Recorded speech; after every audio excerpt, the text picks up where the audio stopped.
निवडणूक निकालाच्या 13 दिवसांनंतर आज अखेर नव्या सरकारचा शपथविधी पार पडतोय। एकीकडे मुंबईतल्या आझाद मैदानावर होणाऱ्या शपथविधी सोहळ्याची तयारी पूर्ण झाली आहे, तरी अद्यापही मंत्रिपदांच्या वाटपावरून महायुतीत सुरू असलेला संभ्रम कायम आहे।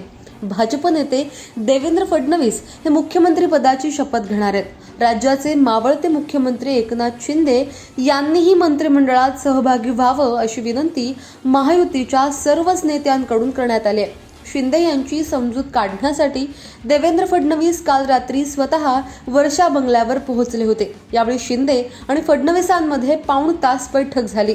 या बैठकीत शिंदे यांची समजूत काढताना आम्ही तुमच्या मागण्यांबाबत सकारात्मक असल्याचं देवेंद्र फडणवीस यांनी सांगितल्याचं समजतंय। शिंदेंबरोबर झालेल्या चर्चेत देवेंद्र फडणवीस म्हणाले की आपण मुख्यमंत्री असताना आम्ही उपमुख्यमंत्री पदाची जबाबदारी सांभाळलेली आहे। निवडणुकीलाही आपण एकत्रितपणे सामोरे गेलो। तुम्ही केलेल्या मागण्यांवर आम्ही पक्षश्रेष्ठींशी बोलून तोडगा काढू, पण आपण सरकारमध्ये सामील व्हावं।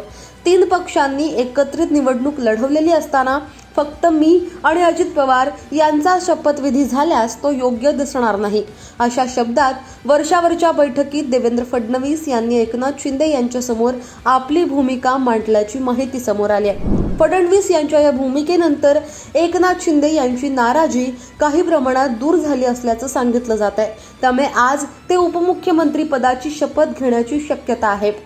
दुसरीकडे देवेंद्र फडणवीस यांनी त्यांची बाजू मांडल्यानंतर एकनाथ शिंदेंनीही आपली भूमिका स्पष्ट केली आहे। आमचा पक्ष आहे, आगामी निवडणुकांमध्ये आमच्या शिवसेनेला ताकद मिळावी यासाठी योग्य तो निर्णय घेतला जावा असं शिंदे यांनी सांगितलंय। त्यावर देवेंद्र फडणवीस यांनीही सकारात्मक भूमिका घेतल्याने आज एकनाथ शिंदे उपमुख्यमंत्री पदाची शपथ घेऊ शकतात। या चर्चेच्या पार्श्वभूमीवर एकनाथ शिंदे यांच्या शिवसेनेच्या मागणीप्रमाणे त्यांना गृह आणि महसूल ही खाती दिली जाणार का हे पाहणं औत्सुक्याचं असणार आहे। दुसरीकडे आझाद मैदानावर महायुती सरकारच्या शपथविधी सोहळ्यासाठी मुंबई पोलीस सज्ज झालेत। पोलिसांचा मोठा फौजफाटा तैनात करण्यात आलाय। शपथविधी सोहळ्यादरम्यान कोणताही अनुचित प्रकार घडू नये याकरता मुंबई पोलीस दलाचे 5 अप्पर आयुक्त, 15 पोलीस उपायुक्त, 29 सहाय्यक पोलीस आयुक्त यांच्यासह 520 पोलीस अधिकारी आणि 3500 पोलीस अंमलदार तैनात असणार आहेत। वाहतुकीचं नियमन करण्यासाठी 1 अप्पर पोलीस आयुक्त, 3 पोलीस उपायुक्त, 30 पोलीस अधिकारी आणि 250 पोलीस अंमलदार सज्ज राहणार आहेत। त्यांच्या सोबतच महत्त्वाच्या ठिकाणी राज्य राखीव पोलीस दलाचे अधिकारी, जलद प्रतिसाद दल, दंगल नियंत्रण पथक, डेल्टा कॉम्पॅक्ट, BDDS पथकाचे जवान देखील तैनात असणार आहेत। त्यामुळे एकंदरीतच शपथविधीची तयारी साधारणपणे पूर्ण झालेली आहे। पण एकनाथ शिंदे नेमकी काय भूमिका घेतात हे शपथविधीच्या वेळीच कळेल। यावर तुमचं म्हणणं काय?